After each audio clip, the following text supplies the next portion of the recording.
I appreciate everyone for finding a little bit of time and coming here to talk a little bit and learn a little bit about first-year student housing at the University of Michigan, Ann Arbor. Before we get started, I guess I should introduce myself. My name is Dan Wright. I work for Michigan Housing. I'm our Associate Director of Operations, so I oversee everything related to how students get assigned housing and how they figure out, I was living on campus for me in my first year of college here at the University of Michigan. Uh, the good news is you've done the hard part. If you've been admitted and you've accepted your admission, you've done the big things. Now I'm here to help make this as easy as possible getting into our next steps. We're going to spend a little time talking a little bit, get some insights into what housing is like at the University of Michigan, and then figuring out the how-to. How do I do the things and get to the things that are going to get me the best possible situations for my first year here at college? A few housekeeping notes.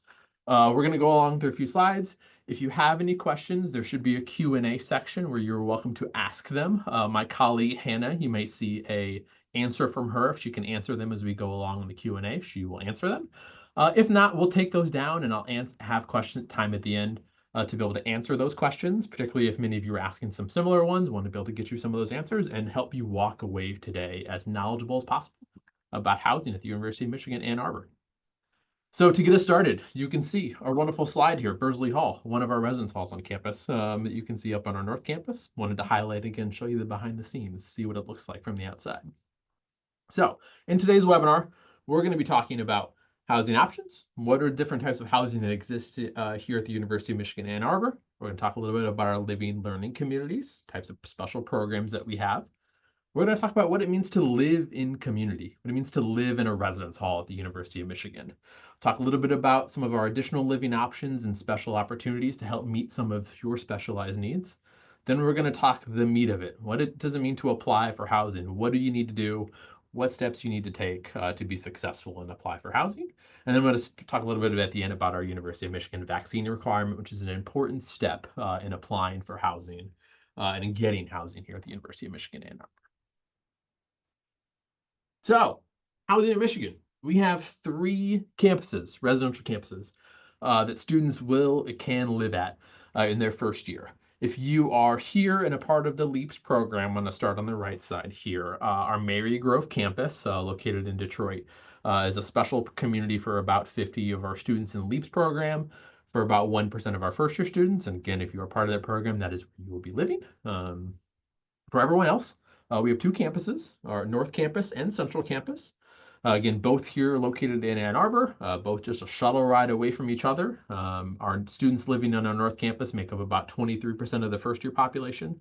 And then on Central Campus is about 76% of our first year students will live there as well. So thinking about Michigan, think about the wide variety of types of rooms we have, thinking about how many people someone might live with, also thinking about how many people someone might share a bathroom with. Important considerations.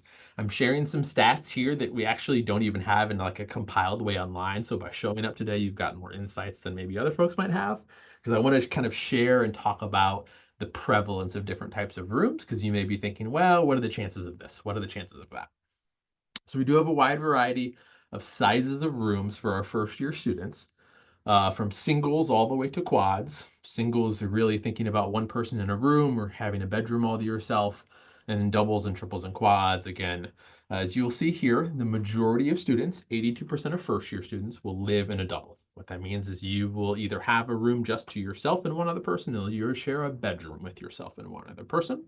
So as you're thinking about the prospect of living with someone else, maybe you've met someone through campus days, maybe you know someone from high school, or again, have found someone online that you may want to live with. We'll talk a little bit about that later on, but thinking about it in the realm of 2 people may be a good idea because most rooms for first year students are doubles. So again, it's an opportunity to meet someone else, form a roommate group with one other person to maximize your chances of that. When we talk bedrooms, let's talk bathrooms. So most students, 88%, the overwhelming majority of students, will live in a room that does not have a bathroom inside of the room. What that means is there is a community bathroom. You will have to walk down the hall, again, hopefully a short walk down the hall, maybe even across the hall, to the bathroom that you will have access to and you would use. Those community bathrooms can vary in what they look like, but again, important to note that only 12% of students are going to have, first year students are going to have some sort of bathroom inside of the room. An important distinction there, if you end up being one of those 12%, you'll have to clean the bathroom yourself. We don't come in and clean bathrooms inside of rooms for students. You'll be responsible for that. If you are in a room that does have a community bathroom, obviously as a university, we clean that. That is a responsibility of our facilities and custodial teams to take care of that. But obviously we expect residents to respect community space and help take care of that as much as possible as well. So also similarly to residence halls, we do have a wide variety here. Especially we'll talk about size. Some residence halls that first year students will live in are smaller. They may have 70 or 80 residents, and some of them are larger. Thinking about that could be 1,200 to 1,300 residents, and a wide variety of sizes, and we have everything in between. Also thinking about air conditioning. Not every residence hall here at the University of Michigan has air conditioning. Some have centralized air conditioning, some have more window units. Just know that. I will say the university, if you haven't spent a lot of time in Michigan, the University of Michigan's climate is such that, there are really only a certain amount of time throughout an academic year from August to May that it really does get warm. So not having air conditioning, I know it can be important for a lot of students, but it is something where you can very much thrive living in a building that does not have air conditioning. Thinking as well, thinking about elevator stairs. Some of our residence halls don't have elevators, so they might be stairs only. So just know that. Again, larger ones are obviously going to have elevators, but some of our smaller communities or our smaller houses in larger communities may not have elevators in them. A couple other things thinking about specialized or kind of types of buildings. We do have some all-female residence halls, so just know that that is an option and that is an available thing that's available for first-year students. Similarly, then we also have halls with dining halls. I'm going to pause there for an important note. Living on campus requires a student to have one of 3 residential dining plans. These are all unlimited dining plans that allows for unlimited swipes at the dining halls and then a different amount of dining dollars, blue bucks in essence, available to a student to have. A student that lives on campus has access to the other dining halls. So even if you don't live in a building if you live in a building that does not have a dining hall, that does not mean that you can't access others. Or if you live in a building that has one, that also doesn't mean that you can't access others too. But again, some of our residence halls have dining halls in them, kind of either on the first floor or a different lower level. Similar side note, wanted to note here, inside of rooms, we provide the furniture. Again, these are going to be twin size beds, again, desks, dressers, closet space. The one thing that we don't provide are fridges. You will have to bring your own fridge. You will get information if you apply for housing and sign a housing contract about a service that we work with that does provide fridge rentals, but you're also welcome to bring your own, again, within size limits that we'll share with you as you prepare for coming to campus and living here at the University of Michigan. So we talked a little bit about housing options. Let's get into next, our living learning programs, communities available for students that are going to spend time with one another, both inside of the residence hall and more important, outside of the residence hall. We have 2 different types, and I'm going to talk a little bit about distinguishing them, but just remember the 2 types. We have what we call Michigan Learning Communities. You'll see the abbreviation MLCs, or the acronym MLCs. That is what Michigan Learning Communities are. You'll also see we'll talk about theme communities. So again, remember these: Michigan Learning Communities, theme communities. So you're asking yourself, what's the difference? What are the difference between these 2? The Michigan Learning Communities are going to be around topics that are a little bit more academic based. Again, they may be a little bit more academically oriented. Our theme communities are going to be more around interest or experience based. Michigan Learning Communities are going to be a little bit larger, typically in the realm of 80 to 100 students per program. Our theme communities are going to be a little bit smaller, can be a little bit more tight knit, between 30 and 40 students per program. I will say Michigan Learning Communities are aligned with academic departments, so there may be classes associated with it, class course requirements, particularly in the 1 year, particularly for first year programs in that first year that you're living in that community, in addition to attending other weekly events, things like that. Our students in theme communities don't necessarily have academic components to them, but there may be obligations to attend events, have other opportunities to spend time with one another that you're expected to be a part of these communities. I've listed here all of the Michigan Learning Communities and all the theme communities. I'm not going to go into detail about all of them, but I do want to flag one important thing. Those of you that are not necessarily in the LSNA school, just know that you are still eligible to be a part of it. You can still participate in a Michigan Learning Community. Just highlighted that Though you might see LSNA there, just know that that is not a hard requirement. Many programs will accept any first-year student across the university that wants to be a part of that community there. And again, noting some of our theme communities. There are many available online. If you found the link to get to this webinar, hopefully you got the link that sends you out to learn about more about both of these types of programs and all of the communities in them. So again, I encourage you to do a little bit of exploration about them. Now you're thinking about, okay, how do I apply?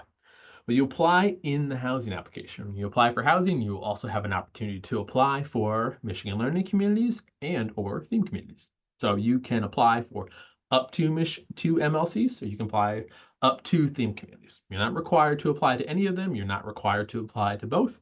You can really do whatever you would like to here.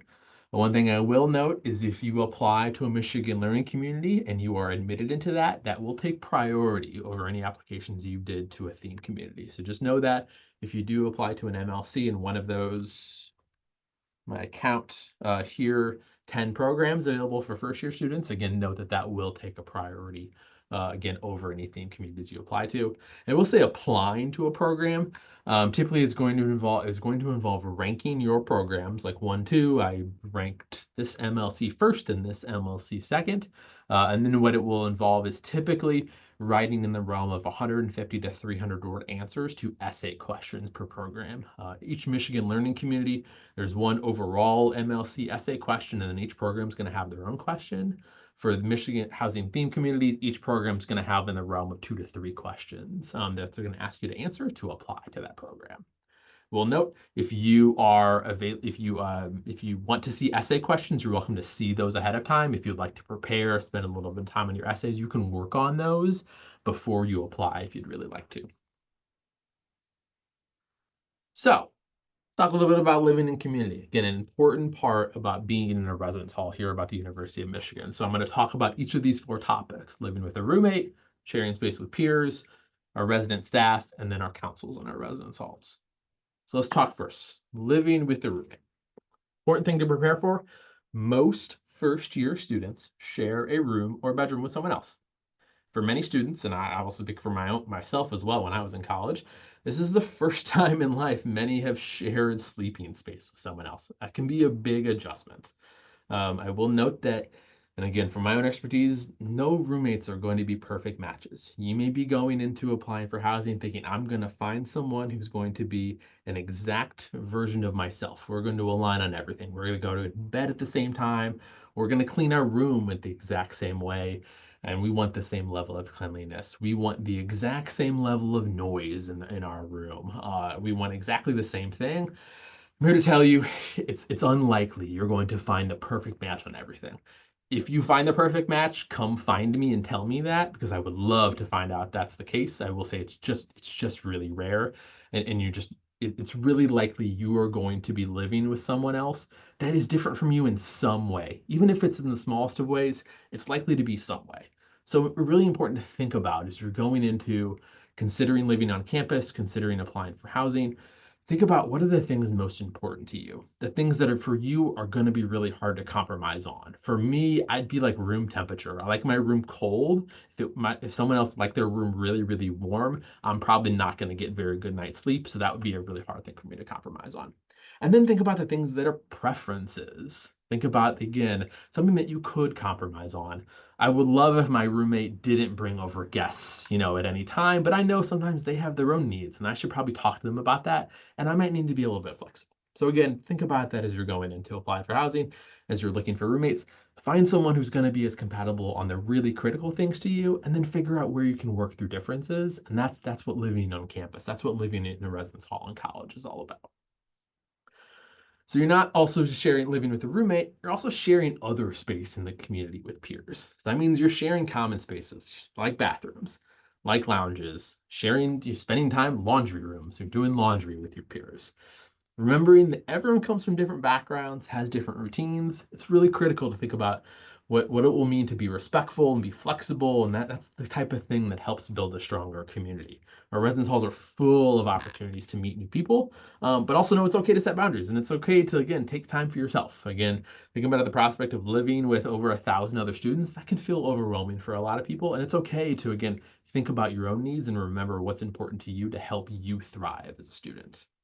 And then finally, I mentioned a little bit about community bathrooms earlier. Thinking about those small acts of courtesy, the cleaning up after yourself, the keeping noise down. Again, when you're sharing this much space with others, again, it's important to remember that you play a part in the bigger community and you can make an impact yourself.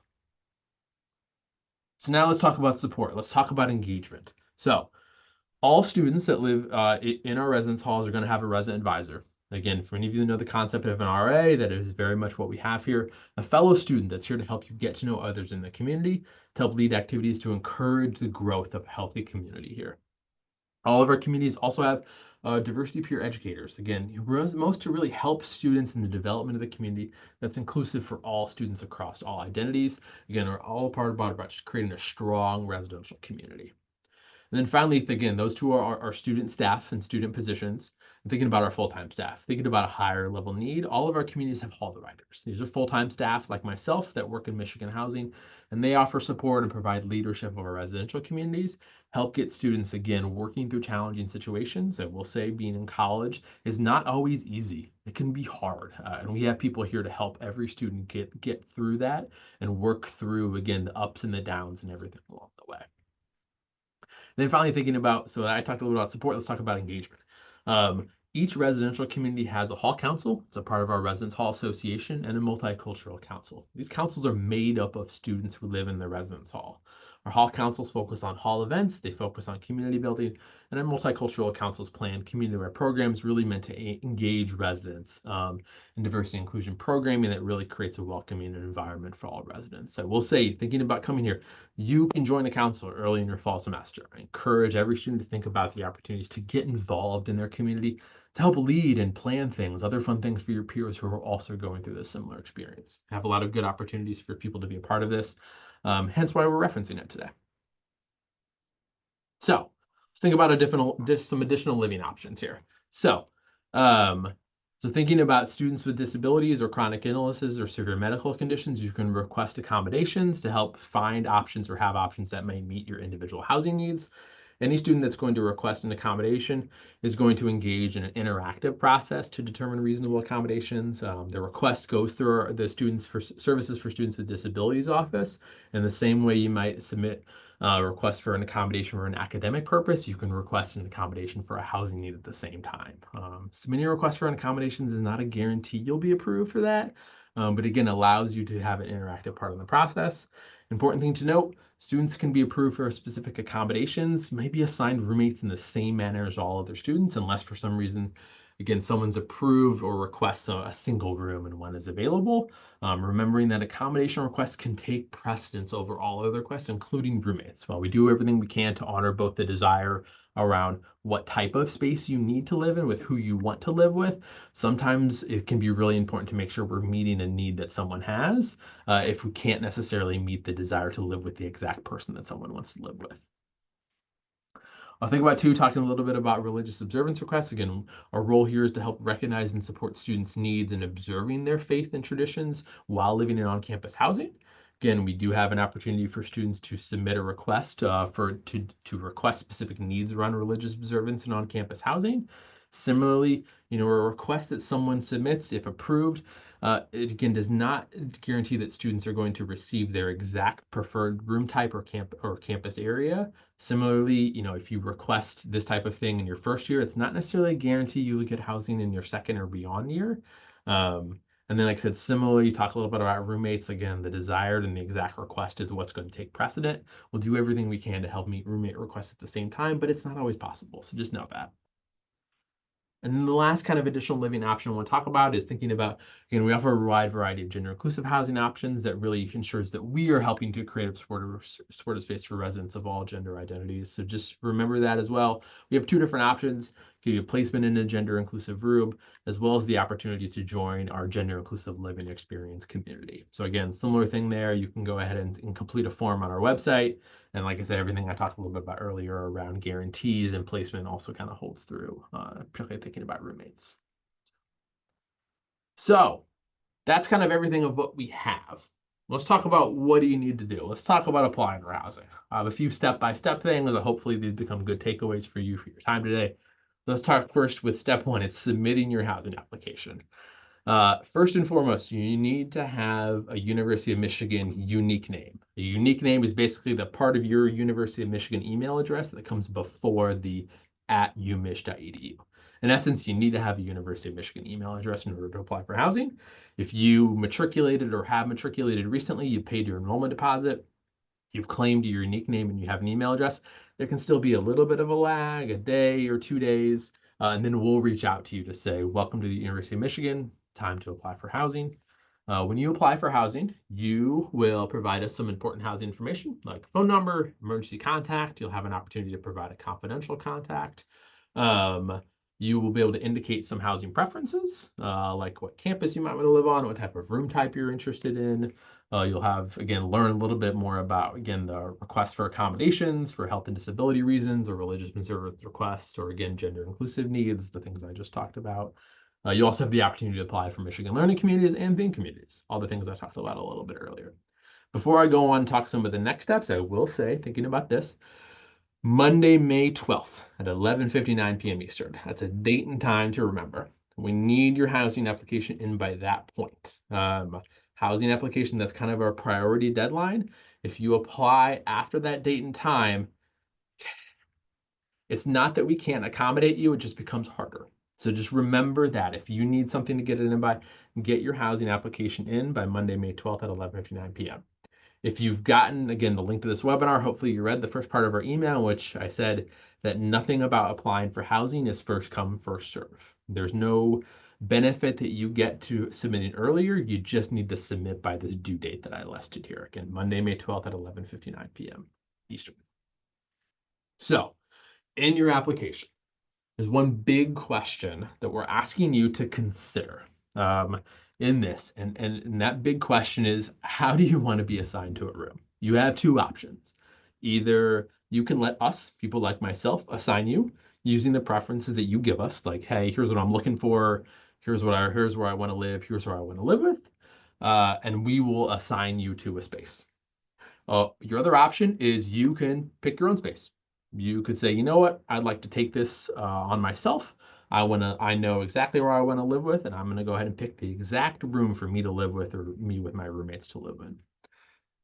Again, thinking about these options, you need to think about what are going to be some of the good, the pros and the cons to both, because there are. Having us assign you might be beneficial if maybe you don't have strong preferences around specific buildings or specific rooms. Honestly, maybe you might think it's a little bit much. It's maybe a little overwhelming to have to research things about specific buildings, specific rooms, to have to go through the process of picking specific rooms. There's work involved in that. Similarly, you might be comfortable with kind of letting us take your preferences around where you want to live and your room types to assign you in a way that helps us meet as many of your preferences as possible. Again, I wish we could provide every type of housing to every student with exactly what we want, but we have the housing that we have, and so we just try to meet as many preferences as possible. So again, know that that is an option for you if you would like that, and many students do choose that option. On the flip side, you're welcome to select your own space. This might be beneficial if you have desires. You know, hey, I'm willing to put in the time and the work to research different buildings. I have my list. I know exactly what I want, and if something isn't available there, I'm ready to move to my alternative option. Because again, that's what will be required. So as like selecting your own space will mean you're going to get a designated time frame that you're going to be able to go in and start to select your space.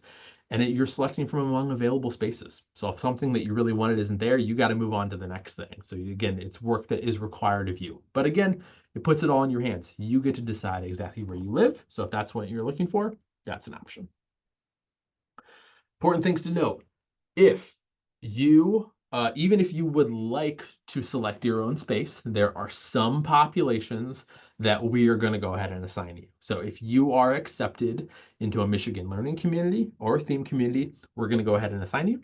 Similarly, if you receive or approve for accommodations for health and disability needs, and again, if you go out there and are approved for things around our religious observance request or complete our gender inclusive housing form, we're gonna go ahead and assign you. Similarly, if you apply after the May 12th deadline, we're also going to assign you. You're not gonna have the opportunity to select your own space. So just know that going in, we're still going to ask you, even if you apply to an MLC or a theme community, we're still going to ask you what you're interested in. Just in case maybe you don't get into one of those programs, and that happens for some students, we still want to honor your preference.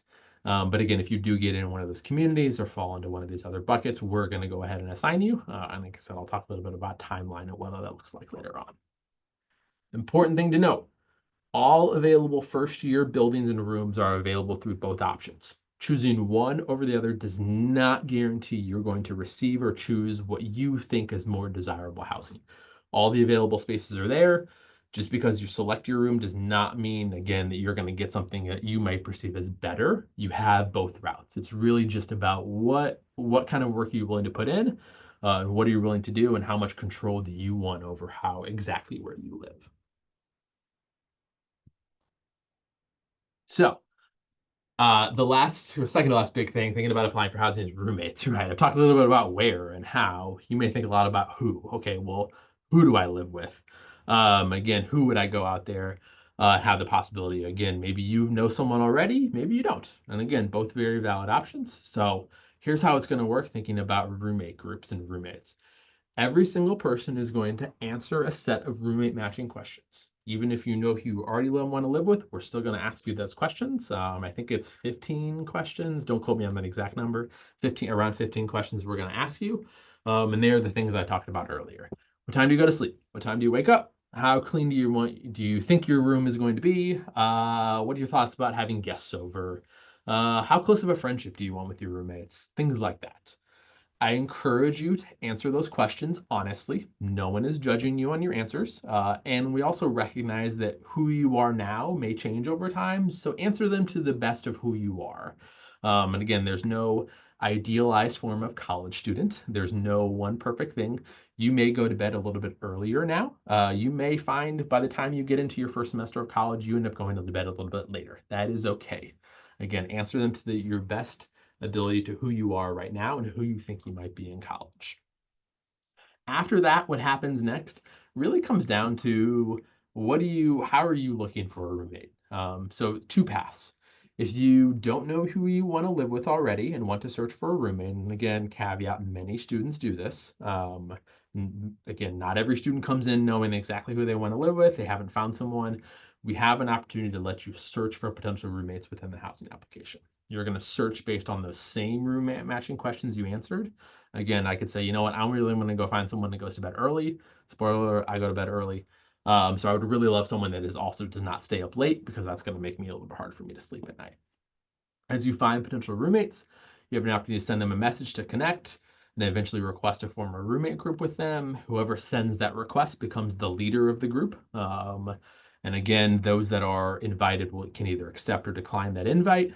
If you've accepted the invite, you're in the group. Your group is set. You're good to go. If you already know who you want to live with coming in, you have another different option. Again, confirm, obviously, who you want to live with, and you're going to designate one person as the leader of your group. Again, so if I'm the leader of my group, I'm going to go in, I'm going to create my group, I'm going to create a name and what I like to call a secret password. It's really just a password, but I'm going to put the word secret on it because that's fun. Don't share the name and secret password with anyone other than your desired roommates. So again, my roommate group name could be University of Michigan is awesome. I will then share my name and my password with my people that I want to live with. And then they're going to go in, enter the name and password to request to join the group. I get notified as the leader and I say, oh, okay, cool. This is the person I shared it with. I accept that invite until everyone's in the group. And then my group is done and I'm all set. And again, that's how you will form a roommate group. And that's what tells us, hey, here's who I want to live with for my first year in college at the University of Michigan. So important to note, after you submit, you can still go back and edit. You're not locked in. Almost everything is editable. So let's say I want to start my roommate group, but I need more time to finish it off because I'm still looking for someone. Cool, I can still submit it and go back in. Or maybe you decided, hey, I really want to have the ability to pick my own space. And then 2 weeks later, but again, before the deadline, I changed my mind. Great, you can still go back in and edit. You're welcome to go back in and edit all this information, with the exception of application information for Michigan learning communities or theme communities, whether that's the preferences of kind of this program ranked 1 and this program ranked 2, or the answers to your essay questions. Once you submit your housing application, you will not be able to go back in and edit those. You do that because all of those programs are going to start to review applications, again, for students that apply, even while the overall housing application is in.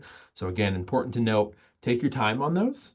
Make sure you get your essay questions right. Again, they're to the best of what you want to be able to, again, present yourself as when you apply to these programs. Because once you submit your housing application overall, you're not going to be able to go back and edit those questions. Again, you can go back and edit by the deadline. So if I submitted it tomorrow, I have, again, almost another month to go back in and make edits. So again, as long as you get those edits completed by Monday, May 12th at 11:59 p.m., you're all set. So you've applied, you've done everything. May 12th has come and gone. You're good. What comes next is getting a room assignment. So again, there's kind of two different paths at this point that you're down, depending on, again, either what you selected or what your options are going to be. So if Michigan Housing is going to assign you, once you get to May 12th and that has come and gone, you're good. There's nothing else you need to do. You are all set. On Tuesday, June 24th, you're going to receive your room assignment.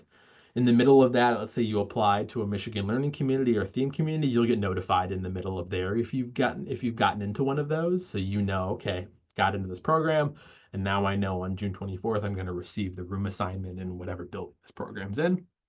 You don't need to do anything else until then. If you're going to be going out and selecting your own space, on Tuesday, June 2nd, we're going to email you with your assigned room selection date and time. Important to note about a date and time is it's going to happen across June 16th to 19th, so you got about 2 weeks to prepare. Once you find out what that date and time is, that's kind of your start time. That's like the entry point. It's almost like the gates have opened and you can now go in and select your own space. You have from your start time to the end of the day on June 19th to pick your space. So if you get a start time on June 16th, you have 3 whole days to pick your space. Let's say you get a time slot on June 19th. Again, you have that day to pick your space. So those room selection start times will be about every 15 to 20 minutes. They're going to be during daytime hours, Eastern time. But again, you have that full period. So again, if for some reason there's a day you're not available, it doesn't prohibit you from going in and picking a space. One important thing to note is those dates and times are assigned randomly. Again, you may very well get your assigned date and time on Monday, June 16th. You might get it on Thursday, June 19th. And again, that is just a bit of the luck of the draw because we give those out to all of those students randomly. Little thing to note, if you end up forming a roommate group with someone else, you're both going to get the same date and time. What that really means is either one of you can go in. Let's say I'm in a 2-person group. Either one of you can go in and pick a space for either of you. So let's say I'm available, but my desired roommate's not. Maybe they're doing something. Maybe they're on vacation that week for some reason. I can go in and pick the space for both of us. Again, we set that up to allow for flexibility, again, knowing that it's this time of the year over the summer. And then finally, you've applied, you've selected the spaces, or we've communicated what the space is. You have one last step. Our last step, I guess, in regards to housing, and that is really to submit your contract. We're going to send you a housing contract for the designated space. Again, maybe it was a space you picked, or maybe it was a space that we assigned you to. And you're going to have this period from June 24th to June 27th to submit that contract back to say, yep, I'm good to live on campus, and this is where I'm going to be living. And once you do that, you're good to go. And we're going to get ready to welcome you to, again, living on campus and moving in come August.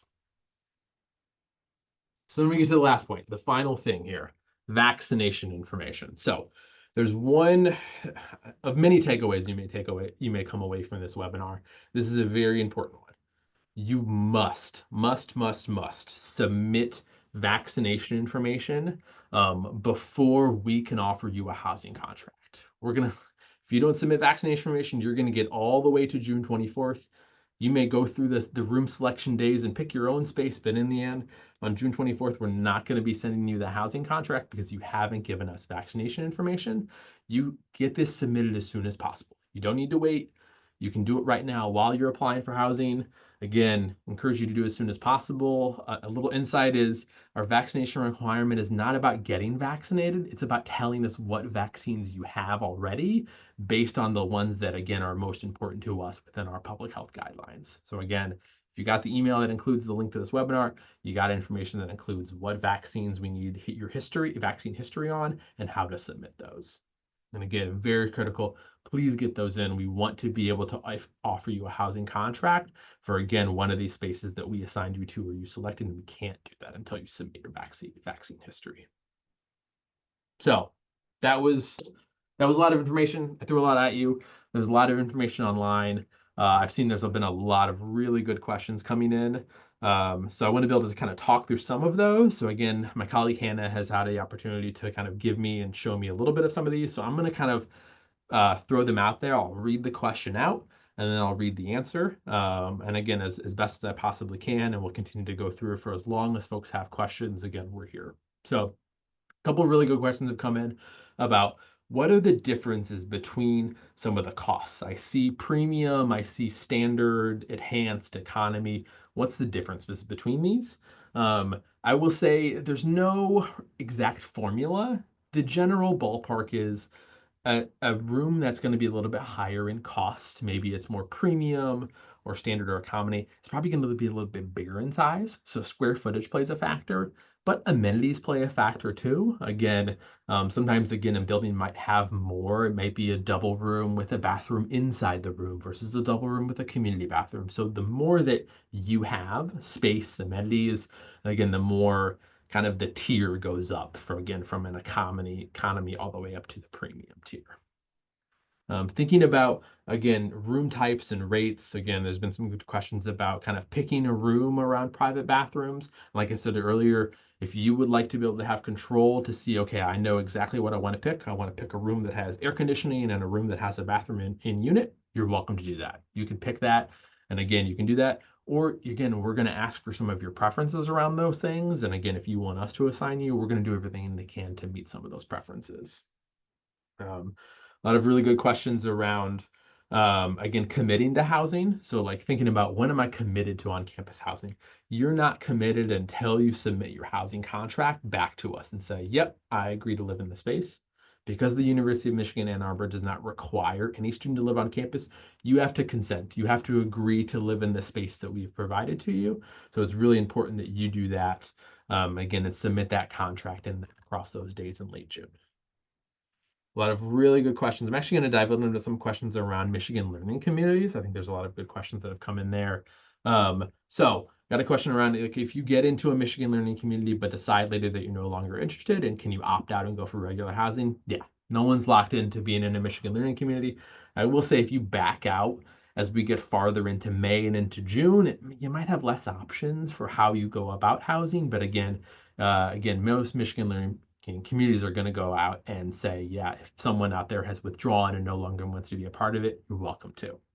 I mentioned a little bit earlier about timing of when someone finds out if they've gotten in. That's going to happen probably in the realm of about 10 to 12 days after the housing application deadline is over with. I think it's going to be somewhere in between May 20th to 22nd is around when students will find out if they've gotten into the programs. I will say if you do get rejected, let's say, I form a group, I applied to a Michigan learning community and my friend also applied to the same community. If one of us gets in and one of us doesn't, we are going to have to break up your roommate group, unfortunately, because you're not going to be eligible to live together. But then if that's the case, we're going to be using all of the roommate matching questions to make you and find you a space as compatible as possible if you'd like us to assign you. So just know that. So again, good questions about residential college has come in. Someone asked, like, my daughter's already being accepted to the residential college. Does she need to apply? No, you don't necessarily need to apply to the residential college. We would love if you marked in the application that you're a part of the residential college because it helps us. But if you don't, we have a list of those students, and so you're not necessarily applying to that program. Same thing, someone asked a really good question about the honors program. It's technically considered a living learning community. And someone asked, so if so, will I need to reapply to the honors program in the housing application? Same thing, no. You just kind of mark that you're a part of the program just so we know that's the case.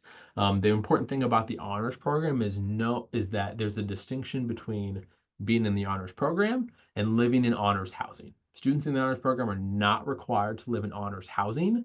Again, a designated block of rooms in one of our residence halls, South Quad, for students in the honors program.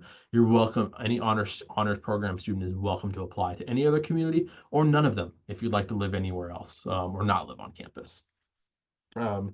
Some asked a couple of good questions about Michigan learning communities, about should we start applying now, like before filling out the housing application. Again, important to note, it's inside the housing application, so you're gonna do it and apply to those while you apply.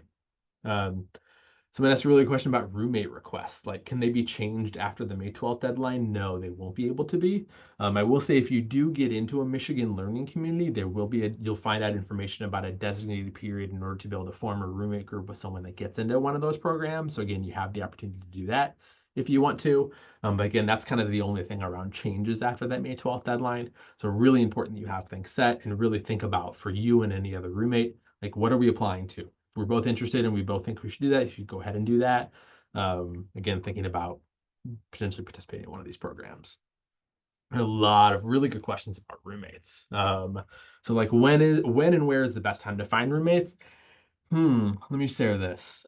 We facilitate some opportunities to find roommates. I'm at the point, I think, in this work within housing that I know students will find other people in so many different avenues. I couldn't even tell you what they all are. I can just tell you that we will facilitate one of those avenues, and our students will find roommates anytime. Again, one thing I really want to dispel the notion is sometimes I hear the term kind of like a random roommate. This feeling that if you don't choose an exact person you want to live with, somehow your experience is going to be lesser. And that couldn't be any farther from the truth. Many students will apply for housing, they'll fill out the roommate matching questions, and then we'll assign them or pair them up with someone that maximizes their compatibility. They're not random in the sense that, again, there's absolutely no compatibility or there's no chance at compatibility. And again, not knowing who you are living with when you get assigned is a pretty common occurrence for students. So not every student's going to find someone exactly. And if you don't, that's okay. You have a great opportunity. You talk to any student, or many students, I should say, that have probably gone out and they didn't know exactly who they wanted to live with going in, and they ended up getting paired or living with someone who ended up being a really good match, became a good friend, became a best friend. Those are real distinct experiences that students have every year. So again, when you go out there, I've talked, some of you have asked some questions again about the how around roommates. I've talked a little bit about that. You're going to form roommates. Let me see if there's any other good questions. So someone asked a really good question. So I have two roommates that I like to live with. So I have a group of three. I saw that the number of first years residing in triples is really low. So are we unlikely to find a triple? We're planning to select our own housing. So if we can't select a triple, what will happen to the group? So the plan is if for some reason you want to create a 3-person group or a 4-person group, you want the shot at one of those triples or one of those quads. To your point, there's not as many of those out there. If for some reason you can't find a space that's available, will allow you to, in essence, to break up your own group and pick different rooms. So let's say, myself, we're in a 4-person group with 3 of my other friends, but there's no quads left. We can go out and select 2 doubles right next to each other. So maybe we can't live together, but we could at least live across the hallway or right next to each other to at least be close to one another. That is something that students will be able to do if you end up selecting your own room. We do have to break you up, let's say you let us assign you, and you have a big roommate group, we'll do what we can to, again, to put those roommate groups kind of next to each other. Someone asked a really good question. How many people are typically sharing the same community bathroom? Ooh, that's a really good question. I think that is dependent upon the community. It is not unreasonable to see something in the realm of 30 to 40 students sharing a community bathroom in a wing. That can be a real thing. Again, some wings or some areas of floors may have like a men's restroom and a women's restroom next to one another, and some just may be a single gender kind of wing or corridor in which there might, let's say, there's just a male bathroom, so it's just male students living there. So let me read some of the other really good questions. Someone, good question. What makes a confidential contact different from an emergency contact? They actually hold, that's a really good question. They hold distinct purposes. So an emergency contact is something that the university may use if there's some sort of emergency, we need to get in contact. Say most folks typically are going to put some sort of parent or guardian or supporter, an opportunity to again provide that if in the event again we need that information, we need to get in contact. We have that. That is something that we require in our housing application, so we have that on file. A confidential contact is actually a requirement that the university has. Federal regulations require us to offer an opportunity for every student that lives on campus to provide a confidential contact in the event someone's deemed by our Division of Public Safety and Security as missing. So in essence, a missing person. We have a contact to reach out to. Providing that confidential contact is not required, but we have to give you that as an option. So you're welcome to put that down if that's what you would like. Vaccine requirements. Someone actually asked about the COVID vaccine. If you go out there and list and look on the vaccination website, we'll show you the list of all of the vaccines that are required there. Someone asked a really question. So if you self-select a room, do you choose the specific room or just the building and the room type? Good question. You select the exact room. So you're going to go through and you're going to see a list of all of the exact rooms available, the building and the room number, and you're going to say, yep, this is the one I want, and this is the one I will select. Again, for myself, or selecting it for myself and my roommate or roommates, if I'm in a roommate group with someone else. Let's see, other good questions. Someone asked a couple of good questions about, again, requests for religious observance. If you submit a request for, again, a religious observance accommodation, our team on campus and our housing unit is reviewing those as quickly as they can. So I don't know, we can't speak to exactly when one would find out, but it typically will be before any sort of processes that students may be able to select their own space or get assigned. If you know that, you'll know that ahead of time. Let's see, another good question.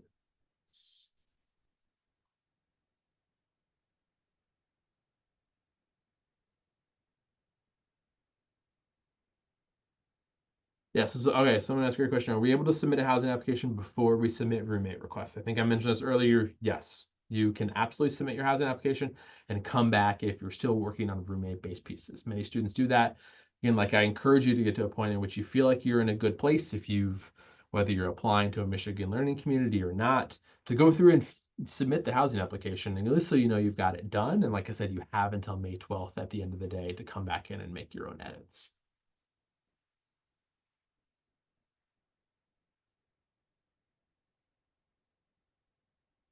Oh, someone asked a great question. When is move-in? Oh, you're already looking ahead to move-in. I love it. Our move-in dates are not quite on our website, but we'll share an early preview as I go make sure I pull up the calendar here correctly.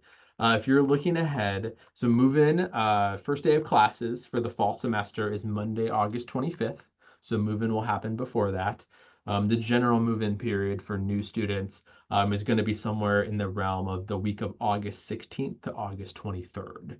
Early preview, once you submit your housing contract at the end of June, you'll be able to go in and actually select your move-in date and time, kind of a time block of sorts that you estimate for your arrival. So you get to decide from among available those when you may move in. So if you're thinking about travel, making those plans, I know many folks, again, looking at time off of work, again, thinking about coming to college is a really big part of one's life. Again, having that time and that space to be able to do that and successfully come to college, again, or bring your student to college is important. So just know that you'll be able to select your own move-in date and time.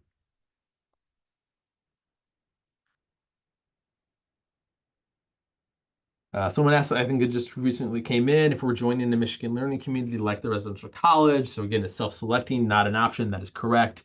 If you're a part of, again, a Michigan learning community, residential college being one of them, we will be assigning you among the kind of block of rooms available for those in those programs. So again, similar question there. You will not be able to pick your exact room. You're welcome to form roommate groups with those that are in the program with you. But again, we will be assigning you to a space, kind of again, from among the designated block of rooms for those in those programs. Someone asked a good question again. Can you go back in and edit info besides, again, learning and theme communities after submitting? Yes, you can edit anything in your housing application after you submit, except for your information about learning communities. So again, if I want to go back in and edit how I want to get assigned, if I want to go back in and make edits to maybe emergency contact information. You can make edits to all of those, again, as long as you do it by that application due date. Somebody asked a question about campus tours in the summer. Not directly. I will know if you do come for orientation in the summer, there are engagement opportunities to again come see things. By the time orientation starts in July, you will have a good sense of where you'll be living. And so again, a chance to do that. But again, they're not directly campus tours, especially inside the residence halls, I should say, over the summer. Around vaccine submission, someone asked, like, do you get notification around vaccine submission? Yes, you get notified when your vaccine information has been verified. And again, all you need to do is make sure you've gotten it in before we can issue you a contract. Good question. Someone asked a question around, like, do all residence halls have mini fridges available? So again, if you would like to have a fridge in your room, you will need to bring it yourself. There is no restrictions around which buildings are allowed to have it. Any resident's allowed to can have their own fridge. There are some size requirements that we have, so no giant fridges. But again, you are allowed to bring your own. Where can I find out which buildings have air conditioning? We do have a residence halls comparison chart on our website. So if you look through the housing options, you'll see a link that says residence hall comparison. It'll show which buildings have air conditioning and which don't. Oh, a really great question just came in. What happens if you're matched with a roommate and it doesn't work out mid-year? Really good question. That happens to not a lot of students. That happens to students. It does happen. You think again, you think about the person you're going to want to be in college. You think about your roommate. You get in here and you're like, okay, this isn't really working out. We have a few different options. So let's start first and foremost with those resident staff that I talked about earlier. Again, your RAs and your hall directors here to help you work through challenging situations with a roommate. Again, maybe you're trying to figure out, okay, we need to come to some sort of agreement, form a roommate agreement with each other. Again, kind of lay out our stipulations of what we're agreeing to together around our space that we've agreed to adhere to. They're going to help you work through that, going to help you work through strategies to figure it out. And you're going to work through it and continue to work through it. And then maybe you reach a point in which you're like, okay, yeah, this isn't working out anymore. We need to figure it out. We have options for students to move to new rooms. So again, if you would like to pursue a room change, we have that as an option. And again, you kind of work with those staff as well to help facilitate that if that's what one of your needs is. And again, as long as we have some of those available spaces.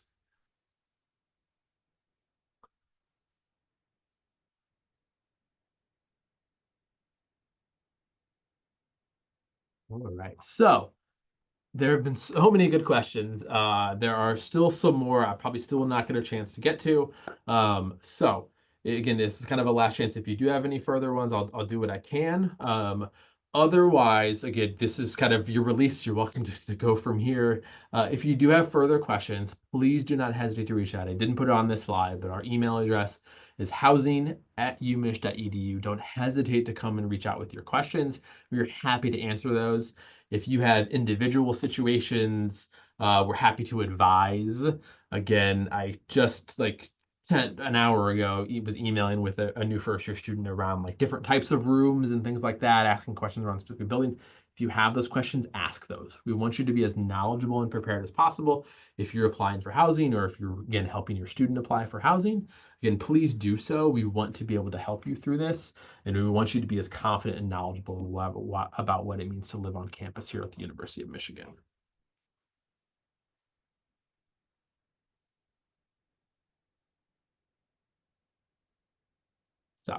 So with that, we'll go ahead and close it out from here. Like I said, thank you so much for everyone's time today, and hope you have a really great evening or rest of your day based on where you're at. Thank you for your time.